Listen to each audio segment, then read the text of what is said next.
Study Himachal की एक और सीरीज़ में आपका स्वागत है। दोस्तों आज डिस्कस करेंगे Himachal Pradesh public service commission PGT paper 1 के बारे में। आज हम मॉक टेस्ट देखने वाले हैं जहां पे इंग्लिश और हिंदी ग्रामर का मॉक टेस्ट रहने वाला है। बहुत ही इंपॉर्टेंट क्वेश्चन रहने वाले हैं। आप टेस्ट सीरीज ज्वाइन करना चाहते हैं तो इस नंबर पर आप हमें व्हाट्सएप भी कर सकते हैं। क्विज़ का ग्रुप आपको डिस्क्रिप्शन में मिल जाएगा। जो व्हाट्सएप का ग्रुप होगा वहाँ पर हम डेली क्विज़ देखा करेंगे। चलो शुरू करते हैं। देखिए पहला प्रश्न है, The students stop their chatter as soon as them notice the teacher enter the classroom। क्या कहने की कोशिश कर रहा है, जैसे ही उन्होंने देखा कि शिक्षक कक्षा में प्रवेश कर रहे हैं छात्रों ने अपनी बातचीत बंद कर दी। देखिए चैटर का मतलब क्या होता है, बातचीत या बहुत ज़्यादा नॉइस करना। जो बेफजूल की बातें कर रहे हैं बहुत ज़्यादा, उसे चैटर कहते हैं। देखिए इसका क्या एरर कहाँ पे है ये बताना है। देखिए the student stop their chatter. देखिए द स्टूडेंट क्या है यहाँ पे सब्जेक्ट है, और स्टॉप्ड क्या एक वर्ब है, देयर क्या है एडजेक्टिव है, और चैटर क्या है नाउन है। स्टूडेंट के साथ जो सब्जेक्ट के साथ वर्ब आ सकती है, वर्ब से एडजेक्टिव आ सकता है, और नाउन से पहले भी एडजेक्टिव आ सकता है, तो ये तो सही ही है। आगे as soon as them notice. देखिए दैम और नोटिस, देखिए नोटिस क्या है एक वर्ब है, उससे पहले दैम क्या है एक ऑब्जेक्ट की तरह काम कर रहा है, पर यहाँ पे क्या आएगा दे का यूज़ होगा। दैम की जगह क्या आएगा दे का यूज़ होगा। तो यहाँ पे जो एरर होगा सी में एरर होगा। तो यहाँ पे दैम की जगह क्या आएगा दे नोटिस होगा, as soon as they notice. Next question देखते हैं। देखिए इसमें भी एरर बताना है। I was told that we would met as 5 in the evening but no one has tuned up for the meeting so far. क्या होगा। देखिए क्या कहने की कोशिश कर रहा है, मुझे बताया गया था कि हम शाम 5 बजे मिलेंगे, लेकिन अभी तक किसी ने भी मिलने के लिए संपर्क नहीं किया है। देखिए आपको पता होगा मोडाल्स पढ़े होंगे या मॉडल पढ़े होंगे, जो भी आप बोलते हैं। वहाँ पे क्या होता है, जब भी हमें वुड करते हैं, शुड का यूज़ करते हैं कहीं पे भी, वहाँ पे उसके साथ वर्ब की फर्स्ट फॉर्म आती है। देखिए यहाँ पे क्या हुआ है, I was told that we would met. देखिए मेट क्या है वर्ब की थर्ड फॉर्म है, तो यहाँ पे वुड के साथ वर्ब की फर्स्ट फॉर्म आनी थी।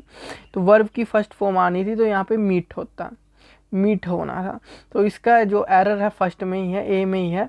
यहाँ पे वुड मीट होना है, ठीक है, वुड मीट होगा, तो यहाँ पे गलती है। नेक्स्ट क्वेश्चन देखते हैं। देखिए इसमें क्या बताना है, थर्ड क्वेश्चन है। यहाँ पे हमें सिनोनियम बताना है। सिनोनियम मतलब सेम। सेम क्या होगा, ठीक है, इसका बताना है समशीशियस का, ठीक है। समशीशियस का क्या होगा बताइए। देखिए समशीशियस का मतलब होता है वैभवशाली। जो वैभवशाली मतलब कि धनी होते हैं, रिच होते हैं, प्रोस्परस होते हैं, उन्हें कहते हैं। स्टिंगी होता है कंजूस, ठीक है, ये कंजूस हो गया। ब्रेफ्ट होता है, वो होता है क्या होता है सबसे अलग। मैगर होता है, वो होता है अलग, बहुत थोड़ा या कम होता है। ओपुलेंट क्या होता है, ओपुलेंट भी वही होता है, धनी होता है, रिच होता है, प्रोस्परस होता है। तो ये जो सेम होगा ओपुलेंट का इसके साथ मिलेगा, तो डी इसका आंसर होगा। अगला देखते हैं। देखिए डैनियल, डैनियल का हमें सिनोनियम बताना है। देखिए डैनियल का मतलब होता है मना करना। क्या होता है मना करना। अप्रूवल का किसी चीज़ को अप्रूव कराना है। सैंक्शन का मतलब कि प्रतिबंध है। परमिशन लेनी है मतलब अनुमति लेनी है।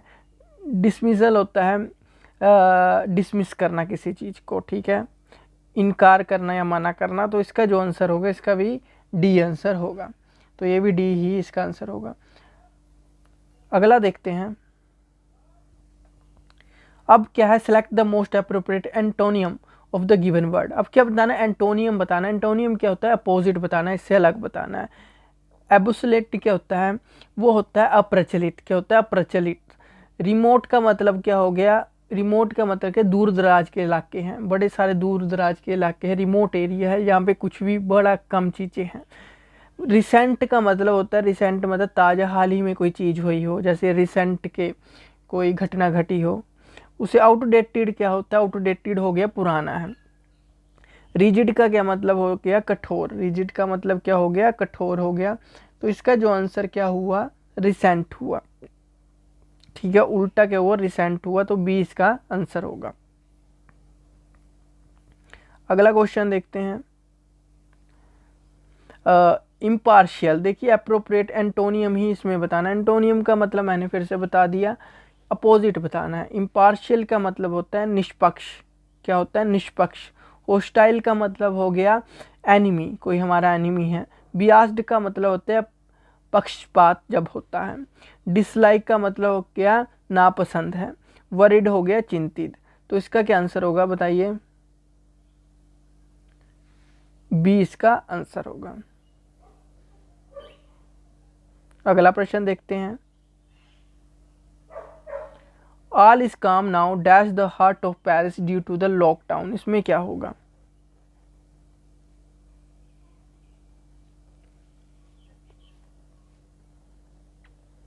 तो यहाँ पे इन का यूज होगा, किसका यूज होगा, इन, क्योंकि हर्ट की बात हो रही है, इनसाइड मतलब कि इनसाइड की किसी चीज़ की बात हो रही है, तो वहाँ पे इन का ही यूज़ होता है, तो इन यहाँ पे लगेगा, ए आंसर होगा। अगला प्रश्न देखते हैं। Select the most appropriate meaning of the given idioms बताने हैं, ठीक है, मुहावरों की तरह बताना है। By the skin of your teeth, by the skin of your teeth का क्या मतलब होता है, मतलब कि नैरो मार्जिन से कोई जीत रहा है। इसका क्या मतलब हो गया, कोई नैरो मार्जिन से, बड़े कम मार्जिन से जीत रहा है। तो इसका क्या मतलब, बहुत कम मार्जिन से जीत रहा है, तो इसका क्या होगा, जस्ट बेयरली। इसका भी मतलब होता है बहुत कम, तो सी इसका आंसर होगा। अगला देखते हैं। इसमें क्या बताना है, हिट द सीलिंग। देखिए हिट द सीलिंग का क्या मतलब हुआ, सोचिए। इसका मतलब हुआ कि हम एक्सट्रीमली एंगर में है, गुस्से में है, तो इसका क्या मतलब होगा, इसका ए आंसर होगा। क्या होगा, ए आंसर होगा। अगला देखते हैं। एक्टिव पैसिव वॉइस में बदलना है। देखिए people think that both of you are dishonest, इसका क्या होगा, सोच सकते हैं, टाइम दे रहा हूं आपको। तो इसका जो आंसर होगा ए होगा। It is thought that both of you are dishonest, A answer होगा। अब देखते हैं इंग्लिश ग्रामर के क्वेश्चन, सॉरी हिंदी व्याकरण के क्वेश्चन देखते हैं। वृक्ष छाया का संधि विच्छेद क्या है। वृक्ष छाया का यहाँ पे संधि विच्छेद क्या होगा, सोचिए।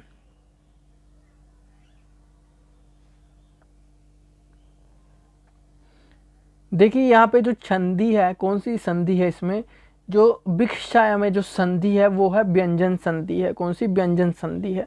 तो इसका जो आंसर होगा वृक्ष प्लस छाया, तो डी इसका आंसर होगा। अगला प्रश्न देखते हैं। मिलावट में प्रयुक्त प्रत्यय है, बताइए मिलावट में कौन सा प्रत्यय है।